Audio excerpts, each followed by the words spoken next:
பட்டாச்சாரி இளையசுவாமிகள் அவர்களே நமஸ்காரம். சிறாதக சிறாவகிகளே, இந்த கிராமத்தினுடைய பொதுமக்களே, உங்கள் அனைவருக்கும் மதியம். இங்கே சிறப்பாக ஒரு 4-5 பேர் உங்கள் அறிமுகப்படுத்தணும், பேசணும் தான் வச்சிருக்கிறோம். ஒவ்வொருத்தருக்கு 2 நிமிஷம் தான். காலங்கள்லாம் கருதி எல்லாம் ஆகாரத்துன்னு அவங்க நிமிஷம் தான், 2 நிமிஷம் 3 நிமிஷம் தான் எல்லாம் பேச போகிறோம். ஒரு இந்த கிராமத்தை சேர்ந்த இந்த அம்மா உங்களை அறிவுப்படுத்தணும். ஏன் அவங்க இப்படி நம்ம செய்யறோம்னு சொன்னாக்கா 2 விஷயம் நம்ம ஞாபகம் வச்சுக்கணும். ஒரு காலத்தில் சமணர்கள், நம் தமிழ் ஜெயின், தமிழ் நயனார்கள் வாழ்ந்த பூமி. கால சூழ்நிலையில் அரசியல் மாற்றங்களால் அன்று இருந்தவர்கள் ஒன்று மதம் மாறினார்கள். பகவானை பாதுகாப்பாக எங்கேயாவது ஒரு தோட்டத்திலேயோ ஆத்திலேயோ பதிச்சு வச்சாங்க, உடைச்சிடக்கூடாதுன்னு சொல்லி. இப்படி எண்ணற்ற சிலைகள் இப்ப தமிழ்நாடு முழுவதும், தென்னிந்தியா முழுவதும் கிடைத்து கொண்டே இருக்கிறது. இணையதளம் நமக்கெல்லாம் இப்ப கிடைக்கிற தகவல் தெரியுது, எவ்வளவு தெரியாது. இணையதளத்தினால நமக்கு எல்லாருக்கும் அந்த தகவல் தெரியுது. அந்த வகையில் இந்த ஊர்ல கிடைச்சிருக்கு. இந்த அம்மாவே நான் பேச சொல்றேன். இந்த சிலை எப்படி பார்த்தீங்க, என்ன பண்ணீங்க, இந்த அம்மாவே நமக்கு தகவலா சொல்லட்டும். இந்த சிலை எங்க தோட்டத்தில் இருந்தது, மாமா பாதுகாத்து வச்சிருந்தாரு. அதுக்கப்புறமா இவங்க வந்த பிற்பாடு இந்த இடத்த விட்டு நம்ம எங்கேயும் அனுப்பக்கூடாது, நாங்கள் எங்கள் இடம் கொடுத்து அவங்களுக்காக நாங்கள் அந்த இடத்த கொடுத்து சாமிக்கு எதாவது உதவி வேணுமோ நான் முடிஞ்சதை செய்யறேன். செய்யறது நான் ரொம்ப சந்தோஷம். நான் பார்த்துக்கிறேன். அதெல்லாம் இப்போ நீங்கள் சொல்லி தான் நான் பார்க்க வேண்டியது. யாரும் கொடுத்து அவங்க இது பண்ணுறத கண்டிப்பாக நான் பார்த்துக்கிறேன். ரொம்ப சந்தோஷம், மகிழ்ச்சி. 2 தகவல் மட்டும் கூடுதலா சொல்லிட்டு எந்த ஒரு நிமிஷம் தான் சொல்லிடுறேன். கனமந்தூர்னு ஒரு ஊர், திருப்பத்தூர்ல இருந்து சேக்ரெட் ஆர்ட்ஸ் காலேஜ் எதிர்த்தாப்புல ஒரு 6 மைல்ல கனமந்தூர். அங்க ஒரு மகாவீர சிலை வீடு கட்டும் போது கிடைச்சு. வீடு கட்டும் போது நல்ல முழு ஒரு சிலை, நல்ல பெரிய சிலை, நல்ல பெரிய சிலை, எந்த ஒரு சேதாரம் கிடையாது, கல் சிலை. அவங்க அந்த ஊரை சேர்ந்து ஒரு பேராசிரியர் மோகன் காந்தி திருப்பத்தூர்ல வேலை செய்யறாரு. அவருக்கு தகவல் சொல்றாங்க. அவர் பார்த்துட்டு எல்லாமே வன்னியர் கிராமம், ஃபுல்லா வன்னியர்ஸ். அவர் என்ன சொல்றாருன்னா, நம்ம முன்னோர்கள் இங்க வாழ்ந்திருக்காங்க, இந்த பகவானை காப்பாற்றுறதுக்காக இதை புதைச்சி வச்சிருக்கிறாங்க. நம்ம முன்னோர்கள்லாம் நயனாரா இருந்தவங்க தான். காலத்தினுடைய மதம் அந்த அரசியல் மாறி இருக்கும், இல்லை ஊரை விட்டு காலி பண்ணி போயிருப்பாங்க. இந்த சிலை நம்ம ஊர்ல இருக்கணும், யாருக்கும் கொடுக்கூடாது அப்படின்னு சொல்லிட்டு ஒரு இரவுலே அங்க மேடையை போட்டு 1 மாசத்துல கோயில் கட்டி சேகர்னு ஒருத்தர் அதை சைவமா மாறி டெய்லி இன்னைக்கு வரையும் பூஜை பண்ணிட்டு இருக்காரு. கனமந்தூர் இந்த மாதிரி சிலை இருக்குன்னு கேள்விப்பட்டு தான் நாங்கள் போனோம். சின்னப்பா, ராஜேந்திரப்பா, நான், பிரபாகரன் ஒரு குரூப்பாக போனோம். எல்லாமே ஆனால் மருதமரம் வந்தார், எல்லாமே போனோம். அந்த கிராமத்தை கூப்பிட்டோம். குழந்தையிலேருந்து எல்லாம் ஆண்கள் பெண்கள் எல்லாம் வந்தாங்க. சாயந்தர வேலை எல்லாம் சாஷ்டாங்கமாக காலில் விழுந்து நாங்கள் போய் அவங்களை வணங்கணும். உங்களுக்கு இந்த சிறப்பு இருக்குதே எங்களுக்கு தெரியலையே, இவ்வளோ சிறப்பாக நீங்கள் யாரும் எந்த உதவியும் கேட்காம அப்படி பண்ணிட்டு இருக்கீங்க, நல்லா இருக்கு அப்படின்னு சந்தோஷப்பட்டோம். அதனால இன்னைக்கு இந்த அம்மாவை நான் வணங்குறேன். அடுத்தது உங்க சார்பாக தான் வணங்குறேன். அடுத்தது ஆம்பூர், அதுவும் ஒரு செகண்ட் சொல்லிடணும். அங்க ஒரு அம்மன் கோயில், அந்த அம்மன் கோயிலுக்குள்ள மகாவீரர் சிலை படுக்க வச்சிருக்குது. அதுக்கு பேரு மழை பெஞ்சா சாமி. மழை வரலன்னா விழா எடுப்பாங்க, பூஜை பண்ணுவாங்க, பக்கத்திலே பலி கொடுப்பாங்க. அந்த அம்மனுக்கு அந்த மகாவீரர் சிலை படுக்க வச்சுட்டு எங்க பலி நடக்கும்.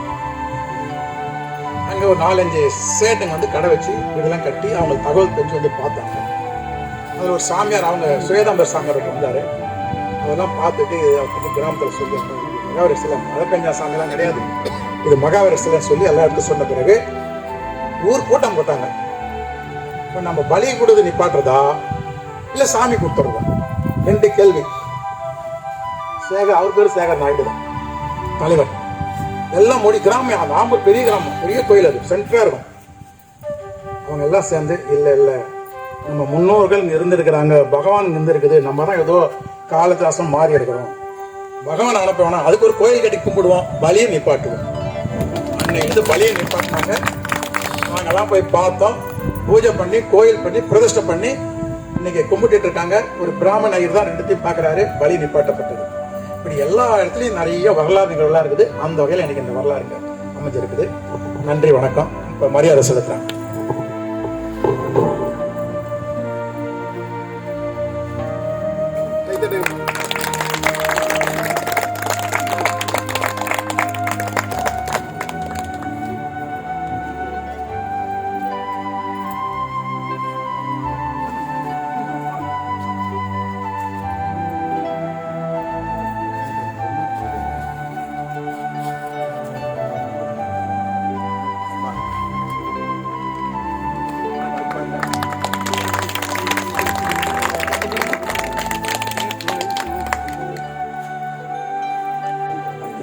அருமையான நிகழ்ச்சியில இப்ப தொடர்ந்து எல்லாம் ஒரு 6-7 பேர் பேச போறாங்க.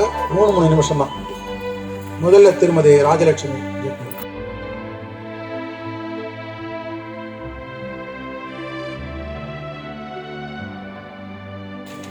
அகர முதல எழுத்தெல்லாம் ஆதி பகவான் முதத்தே உலகு.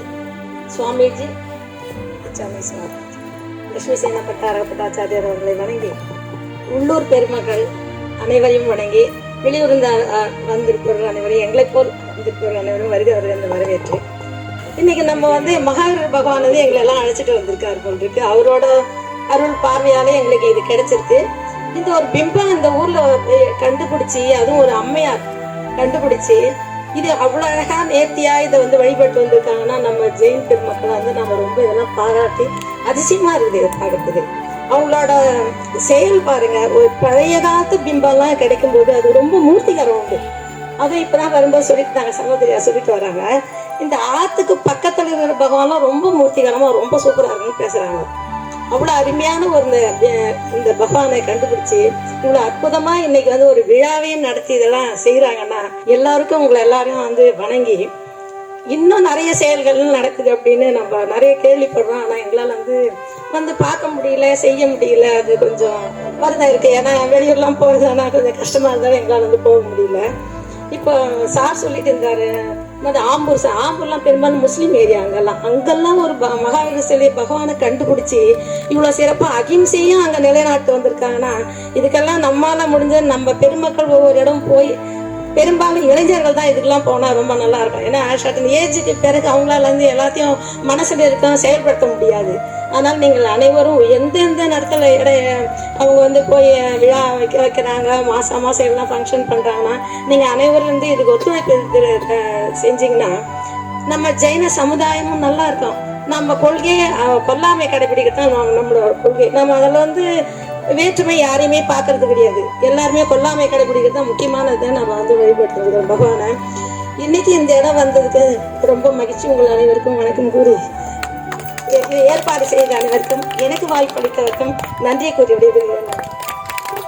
நன்றி மேடம். அடுத்ததாக திருமதி சுமதி சுந்தர்.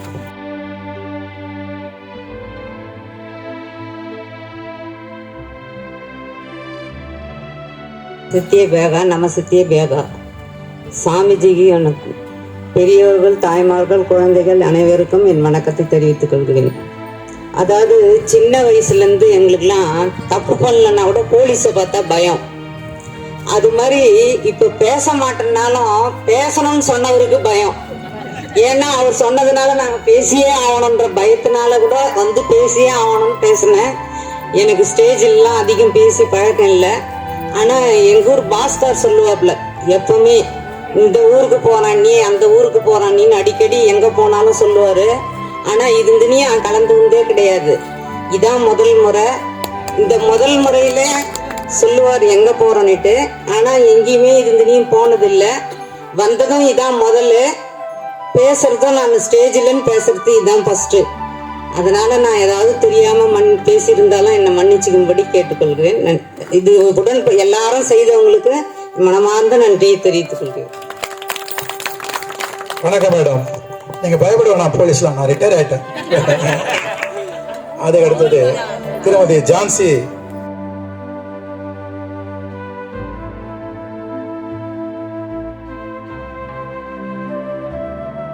அனைவருக்கும் இனிய மதிய வணக்கம். 2018 இந்த பகவான் கிடைச்சாங்க.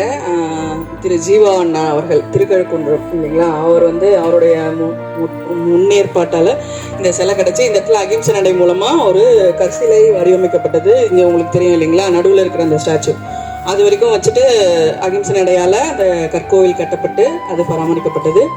அதுக்கப்புறமா பார்த்தீங்கன்னா எதுவுமே செய்யலை, அது அப்படியே விடுபட்டு இருந்தது. லாஸ்ட் மந்த் நடக்கும் பொழுதே வயலாக்கா ஊர்ல வைக்கணும், அடுத்தது அருகர் பாதுகாப்பு குழு அப்படின்னு சொல்லிட்டு பேசினாங்க. அதுக்கப்புறம் இங்க பார்க்கும்போது பக்கத்துலேயே இந்த கிணறு இருக்கு, பிளஸ் இது ஒரு பாதுகாப்பு இல்லாம இருக்கிற மாதிரி ஒரு சுற்றுச்சூழல் இருந்ததால என்ன பண்ணாங்கன்னா, இந்த அருகர் பாதுகாப்பு குழுல இருந்து ஒரு 4 பேர் முன்னிருந்து இதை செய்யறாங்க. உங்க எல்லாருக்குமே தெரியும்னு நினைக்கிறேன். திரு ஆயிலவாடி சுந்தர் அவர்கள், அதுக்கப்புறம் கீழ்புத்தூர் பாஸ்கர் அவர்கள், and Kala sound service Selvaraj அவர்கள், அண்ட் வந்தை ரிஷி அவர்கள். ஸோ இவங்க 4 பேரோட கூட்டு ஒத்துழைப்புனால இன்னைக்கு பார்த்தீங்கன்னா ப்ளஸ் இங்கே நம்ம பக்கத்தில் இருக்கிற ஆர்ப்பாக்கம் கோவில் வாத்தியார், அவரை சொல்லியே ஆகணும் கண்டிப்பாக. அவர் நம்ம கோவில் விட்டு வெளியே வர மாட்டார். ஆனால் வந்து அவருடைய தலைமையில் தான் வந்து பார்த்திங்கன்னா அவர் வந்து நின்று இது ஆரம்பித்ததால தான் இவ்வளோ சீக்கிரம் இந்த வேலை முடிஞ்சதுன்னே சொல்லலாம். இந்த சுற்றி இருக்கிற இந்த சுற்றுச்சூழல் வந்து பார்த்திங்கன்னா இப்போ இந்த ஒரு வாரத்தில் எழுப்புனது, சரிங்களா? ரொம்ப நாள் இல்லை, ஜஸ்ட் ஒரு 10 daysல பார்த்தீங்கன்னா ஒரு நாள் கூட விடுபடாமல் டெய்லி 10-12 நாளாக வந்து டெய்லி 2 வீலரில் அங்கேருந்து ஒரு 50 கிலோமீட்டர் மாறி மாறி ஒரு 3 பேர் மாறி மாறி வந்தாங்க. யாரு கீழ்புத்தூர் பாஸ்கர் அவர்கள் and Kala sound service and Thiru Rishi அவர்கள் அண்டு நம்ம ஆர்ப்பாக்கம் கோவில் வாத்தியார் அவர்கள். காலையில் 9 மணிலேருந்து ஈவினிங் 5 மணி வரைக்கும் வாத்தியார் வந்து அவருடைய ஏஜையும் பொருட்படுத்தாம மொத்தமே அவர் தான். அங்கேருந்து சிமெண்ட் வாங்கி வரதுலேருந்து, செங்கல் வர வைக்கிறதுலேருந்து, மணல் வர வைக்கிறதுலேருந்து, மேஸ்திரி கூட்டு வரதுலேருந்து எல்லாமே கிட்ட இருந்து இந்த சுற்றுச்சூழல் இருப்பதுக்கும் நம்மளுடைய பகவான் வந்து பாதுகாப்பாக வச்சு நம்ம இந்த கேட் போடுறதுக்காகட்டும் எல்லாமே வந்து அவருடைய ஒத்துழைப்பு, அவருடைய தலைமையில தான் நடந்தது. அவர் இல்லைன்னா இந்த வேலை முடிஞ்சிருக்காது. எனவே உங்களுடைய பலத்த கரகோஷத்தின் மூலமாக அவருக்கு ஒரு நன்றியினை செலுத்துகிறோம். திரு பரத்குமார் அவர்கள், அவரும் வந்து பார்த்தீங்கன்னா இந்த மாதிரி செய்கிறது ரொம்ப நல்லா இருக்கு, நல்லா பண்றீங்க அப்படின்னு சொல்லிட்டு பண்ணாரு. அடுத்ததாக இவ்வளோ தூரம் வந்திருக்கீங்க, இந்த வெயிலையும் பொருட்படுத்தாம இவ்வளோ தூரம் நம்ம வயலாக்கா ஊர்ல ஒரு மகாவீர் ஜெயந்தி விழா நடக்குது, நம்ம எல்லாரும் கண்டிப்பா போகணும்னு சொல்லி பல ஊர்களில் இருந்து வந்தவாசில இருந்து ஒரு வேன் அரேஞ்ச் பண்ணிட்டு வந்திருக்காங்க. திரு அசோக் குமார் அண்ணா அவர்களுக்கு இந்த நேரத்தில் நன்றியினை செலுத்துகிறோம். உங்களோட பரத்த கலகோஷத்தின் மூலமாக ஒரு நன்றியினை செலுத்துகிறோம். அடுத்தது பார்த்தீங்கன்னா காஞ்சிபுரம், நியர்பை காஞ்சிபுரம்ன்றதால காஞ்சிபுரத்துலேருந்து நிறைய பேர் வந்திருக்காங்க, வெண்பாகத்திலேருந்து வந்திருக்காங்க மற்றும் பல சுற்றுப்புற கிராமங்களில் இருந்து வருகை புரிந்துள்ள உங்கள் அனைவரையும் நன்றி கலந்த வணக்கத்துடன் வருக வருக என்று வரவேற்கின்றோம். அடுத்ததாக பார்த்தீங்கன்னா நம்ம சுவாமிஜி, அவரை தான் ஃபர்ஸ்ட் சொல்லியிருக்கணும், சாரி சுவாமிஜி. விழாவிற்கு தலைமை ஏற்று நடத்தி கொண்டிருக்கும் நமது சர்வ ஜனாலய பரிபாலகர் லக்ஷ்மி சேன பட்டாச்சாரிய வரிய இளைய சுவாமிகள் அவர்களுக்கு இச்சாமை கூறிக்கொண்டு இந்த நேரத்தில் அவர்களுக்கு நன்றி கலந்த வழக்கத்தினை தெரிவித்துக் கொள்கின்றேன். அடுத்ததாக இங்கு பேச வருகை புரிந்துள்ள தஞ்சை சுகுமாரன் ஐயா அவர்களை பற்றி சொல்லியே ஆகணும். அவர் வந்து பார்த்தீங்கன்னா கடந்த 3 முறையாக ஆகட்டும் சென்னையிலேருந்து கார் எடுத்துக்கிட்டு நம்மளோட அருகர் பராமரிப்பு குழுவில் வந்து ஏதோ ஒரு பண்ணுறாங்க, பூஜை பண்ணுறாங்க, அவங்களுக்கு வந்து நம்ம வந்து கண்டிப்பாக போயே ஆகணும். நம்ம சமண சமயத்தை பற்றி ஒரு கருத்துக்களை நம்ம மக்களுக்கு சொல்லியே ஆகணுன்ற அவருடைய முந்துதல் வந்து ரொம்ப பாராட்டுக்குரியது. உங்களுடைய பரத்த கரகோஷத்தின் மூலமாக அவரையும் வருக வருக என்று வரவேற்கின்றோம்.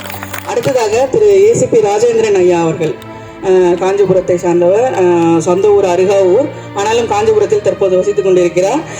அவரையும் வந்து இந்த சமயத்தில் வருக வருகவென்று வரவேற்கின்றோம். அவரும் நிறைய பேசுவார், இப்பயே பார்த்துருப்பீங்க. ஃபர்ஸ்ட்லேயே ஒரு 2 ஊர் சொல்லி நமக்கு தெரியாத நிறைய பல விஷயங்களை வந்து எடுத்து சொன்னார். இன்னும் நிறைய விஷயங்கள் அவர்கிட்ட இருந்து நம்ம கேட்கலான்னு நான் சொல்லிக்கிறேன். அடுத்ததாக திரு பொன் விஜயகுமார் மாமா அவர்கள், அவர் பார்த்தீங்கன்னா இந்த வயசுலையும் பிஹெச்டி பண்ணோன்னு சொல்லி நம்மளுடைய சமண சமயத்தில் ஜெயனாலஜியில் பிஹெச்டி பண்ண போகிறாருங்க. எம்ஃபில் முடிச்சிருக்காரு. அவருடைய நிறைய கருத்துக்கள் அவர்கிட்ட இருந்து நம்ம கற்றுக்கணும். ஸோ அவரையும் வந்து இந்த நேரத்தில் வருக என்று வரவேற்கின்றோம். அது மட்டும் இல்லாமல் நம்முடைய கோவில் வாத்தியார் கண்டிப்பாக சொல்லி ஆகணும். காலையிலேருந்து இவ்வளோ நேரம் நமக்காக இவ்வளோ வேலை செஞ்சு கொடுத்துருக்காங்க. அவர்களுக்கு உங்களுடைய மீண்டும் ஒரு முறை பலத்த கலகோஷத்தோடு அவருக்கு நன்றியினை தெரிவித்துக் கொள்கிறோம். வேறு யாராவது விடுபட்டு இருந்தால் நம்ம மன்னிச்சிருங்க. எல்லாரையும் வருக என்று வரவேற்று எனக்கு வாய்ப்பளித்தமைக்கு நன்றி பாராட்டி இதை அமர்கிறேன். நன்றி, வணக்கம்.